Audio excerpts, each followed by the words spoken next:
So there's been a lot of conversation lately about SPAC models evolving or even maturing. They've been around, 30 years, but what do you think the next phase of the SPAC market will look like? I hope it rationalizes. If you go back pre-COVID, you had 100 or less SPACs, 50 to 100, in the market.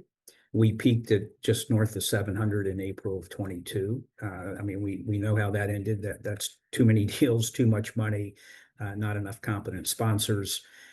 Currently, we're about 256. About 100 have deals. 150, 58 or so are looking. There's 26 billion of capital in trust, 72 on file, another 10 billion. You're starting to push a point that feels a little too robust in terms of numbers. If all those filed, get public, you're going to be north of 200 seeking and 36 billion.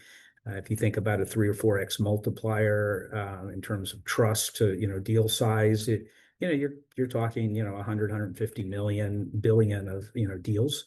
Probably not that many good deals in the market. So hoping there's some rationalization. The front end needs to be more discerning.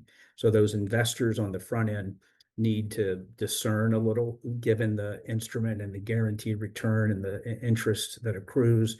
I think the front end is not overly discerning between sponsors. One thing that we're certainly seeing, and this is, I think, a very big positive to the product, more experienced sponsors with cleaner vehicles are coming into the market.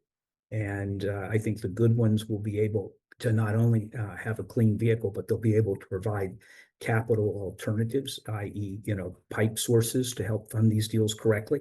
And I would certainly like to see more skin in the game on the front end for the front end investor. I mean, i.e., if you redeem, maybe you lose some portion of your warrants or you forfeit some interest that's accrued, just so you're not purely taking an option value. You really don't care who the sponsor is. I mean, the good sponsors get the best terms, but there's still fairly small delineation between what a good sponsor gets and an established sponsor.